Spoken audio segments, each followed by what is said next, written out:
Hello বন্ধুরা, আমার আরেকটা নতুন ব্লগে তোমাদের সবাইকে স্বাগত। সকাল সকাল ঘুম থেকে উঠে বারান্দায় বসেছি চায়ের কাপ নিয়ে। আর আমাদের সামনে যে আম গাছটা আছে, এখানে তো প্রচুর কাঠবেড়ালি বাসা বেঁধে থাকে সবসময়। কিছু পাখি টাখিও থাকে এখানে। প্রচুর কাঠবেড়ালি ঘুরে বেড়াচ্ছে। আর এখানে গাছের ডালে বেশ কিছু এরকম পোকা টোকা এগুলো থাকে, এইগুলো ওরা খুঁজে খুঁজে খায় আর কিচকিচ করে আওয়াজ করে। তো আজকে হচ্ছে শীতলা পুজো, আজকে রাতে শীতলা পুজো হবে। সেই জন্য কালকে সকাল থেকেই মোটামুটি অ্যানাউন্স করছিল মাইকে যে আজকে থেকে শীতলা পুজো, আজকে সকালের দিকে রক্তদান শিবির হবে আর রাতে পুজো হবে। আরও পরের দিন মানে কালকে খাওয়ানো দাওয়ানো হবে পুরো আমাদের এলাকায়। আজকে যাচ্ছি মেট্রোয়। কোথায় যাচ্ছ? মেট্রোয় বাড়িতে। Metro cash and carry. ওখানে কি কিনতে যাবে? Polo colour. পোলো কালার কেনার জন্য অত দূর যাবে? হ্যাঁ। আর কিছু কিনবে না? আরও কিনবো কি? টিফিন বক্স আর ওয়াটার বোতল। ও, এই জন্য এত আনন্দ নাকি? হ্যাঁ ঠিক আছে, চলো। রেডি হয়ে গেছো? হ্যাঁ।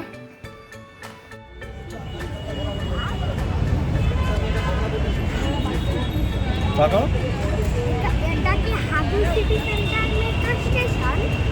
Habu city centre.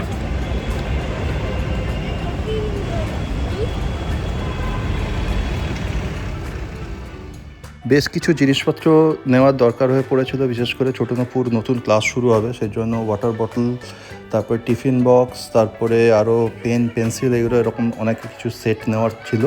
সেটার জন্য অতসী বলল যে তুমি আর নুপু গিয়ে একটু মেট্রো থেকে জিনিসগুলো নিয়ে আসো। ওর অন্য কাজ ছিল বলে ও আর যায়নি। আমি আর ছোটো নুপু বেরিয়েছি, দুপুরের দিকে বেরিয়েছি। তো আমরা পৌঁছে গেছি, নুপুকে একটা ট্রলির উপর বসিয়ে দিয়েছি। আর গোটা এলাকায় আর কি এই হচ্ছে একমাত্র বাচ্চা যে ট্রলির উপর ঘুরে বেড়াচ্ছে। তো সবাই দেখে সবাই একটু হাসি হাসি মুখ করে ওকে দেখছে। তো এই ব্যাপারটাও সবসময়ই করা হয়, অন্যান্য যেখানে আমরা যাই শপিং করতে সেখানে এরকম বড় ট্রলি পেলে ওকে বসিয়ে দেওয়া হয়। তো ওকে কালার টালারগুলো সব কিনে দিয়েছি, ও এগুলো নিয়ে খুব খুশি আছে, নাড়াচাড়া করে দেখছে। একটা ওর ড্রয়িং ক্লাসের জন্য কালার, একটা স্কুলের জন্য কালার, আর হচ্ছে বাড়ির জন্য একটা সেট অফ কালার, অনেকগুলো কালার কিনে দিয়েছি। আর কিছু খাবার টাওয়ার জিনিস ছিল সেইগুলো সব নেওয়া হয়েছে, বেশ পুরো ভরে গেছে আর কি। ও এবার বসার জায়গা আর পাচ্ছে না। তো এবার বিল করাবো, বিল করানোর আগে ওকে নামিয়ে দিলাম, তারপরে বিল টিল করালাম, তারপরে ক্যাব নিয়ে পুরো হয়েছে সব কেনা। বাড়িতে গিয়ে কালার করবে কি?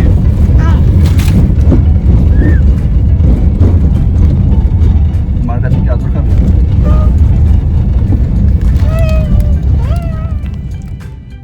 বাড়িতে ফিরে ছোটো দুপু ব্যস্ত হয়ে পড়েছে, একটা বড় ড্রয়িং কপি বের করে নিয়ে ও কালার করা শুরু করে দিয়েছে। বলছে কালারগুলো খুব স্মুথ আছে। তো আমি বলে দিয়েছি সবকটা কালার গুনে রাখতে, আর একটাও কালার যেন না ভাঙে বা না নষ্ট হয়।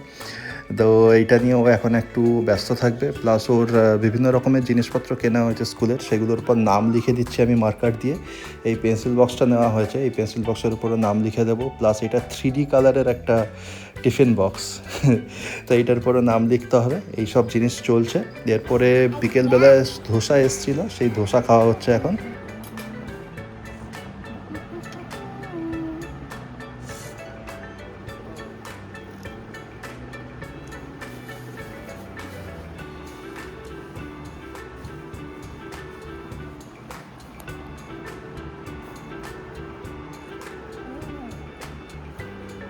কেমন লাগছে?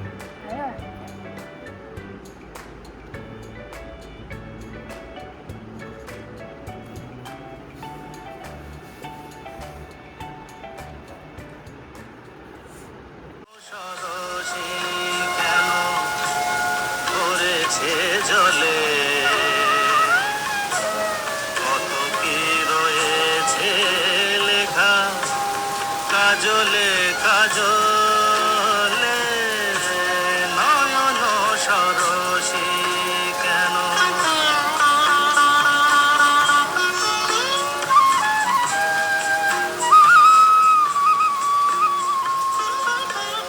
বেদনার কলি তুমি দাও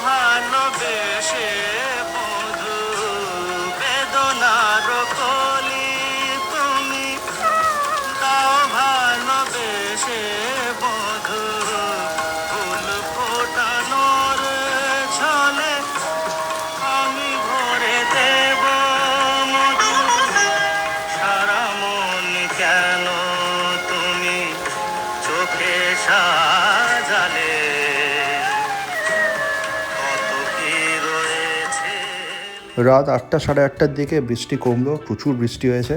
তারপরে আমি একটু ফাঁকা হতে আমি বেরিয়ে পড়েছি হচ্ছে শীতলা ঠাকুরের পুজো দেখার জন্য।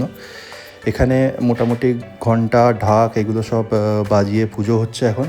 রাস্তাঘাটটা খুব সুন্দর করে আলো করে দিয়েছে চারদিকে। আমি হেঁটে হেঁটে যাচ্ছি। তো এখন হচ্ছে প্রচুর লম্বা লাইন পড়েছে, কারণ সকালবেলা সবাই ডালা দিয়ে গেছিলো ঠাকুরের কাছে পুজো দেওয়ার জন্য। তো তারা সবাই দাঁড়িয়েছে মিষ্টির প্যাকেট আর অন্যান্য যেসব জিনিস পুজো দেওয়া ছিল সেগুলো নেওয়ার জন্য। এখানে লম্বা লাইন পড়েছে আর চারদিকটা বেশ সুন্দর লাইট দিয়ে সাজানো আছে। ছোট্ট করে পুজো করা হয়। এই ক্লাবটির নাম সবুজ সংঘ। এখানে দুর্গাপুজো হয়। আর এখানে দেখতে পাচ্ছ যে ভক্তরা কত রকমের ফল আর সব জিনিসপত্র মায়ের পুজোর জন্য দিয়েছে। উপরে একটা সুন্দর ছোট্ট মাঝারি সাইজের ঝাড়বাতি দিয়েছে। আর এখানে সবাই ক্লাবের যেসব ব্যক্তিরা আছে তারা খুব ব্যস্ত, কারণ সবাইকে নাম আর হচ্ছে নাম্বার মিলিয়ে কুপন মিলিয়ে সব জিনিসগুলো ফেরত দিতে হচ্ছে। এখানে প্রায় 1000 খানেকের ওপরে তো আছেই সব জিনিস, চারদিকে পুরো থাকানো আছে। মায়ের মুখটা আমি এখনও দেখতে পাইনি, কারণ প্রচুর ভিড় ওই জায়গাটায়। আমি একটু কথা বলে তারপরে জুতো টুতো খুলে সামনে গেলাম মন্দিরের সামনে, মাকে একটু প্রণাম করলাম আর বললাম যেন সবাইকে সুস্থ রাখে, ভালো থাকে 1 বছরের জন্য। আর ঠাকুরকে খুব সুন্দর করে সাজিয়েছে, মালা টালা দিয়ে পুজো দেওয়া হচ্ছে। এখানে বলে রাখি যে ক্লাবে এখানে মন্দিরটি বানানো হয়েছে সেটি পার্মানেন্ট মন্দির। শীতলা ঠাকুর এখানে পার্মানেন্টলি উনি থাকেন সারা বছর। আর আজকে এরকম প্রত্যেক বছরের একটি বিশেষ দিনে ওনার পুজো করা হয়, শীতলা পুজো। আর এই পুজোটি খুব বড় আর কি, এলাকার প্রচুর লোক এখানে এসে পুজো দেন। সকাল থেকেই খুব জমজমাট ব্যাপার। আমার সকালবেলার দিকে একটু ব্যস্ততা থাকার ফলে আমি আসতে পারিনি। মা এসে পুজোর যে সব ডালা আছে সেগুলো দিয়ে গেছিলো।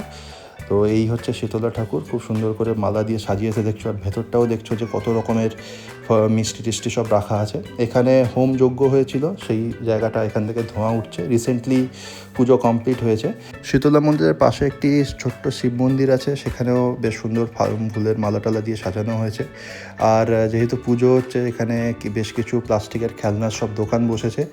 এখানে দেখছি ছোট ছোট সব ছেলেমেয়েরা সব জিনিসপত্র কিনছে, খেলনা টেলনা কিনছে। এখানে যা জিনিস আছে সেরকম বাড়িতে কিনে নিয়ে যাওয়ার জন্য সেরকম কিছু নেই, সেজন্য আমি আর কিছু কিনিনি। আমি বাড়ি ফিরে এলাম তারপরে।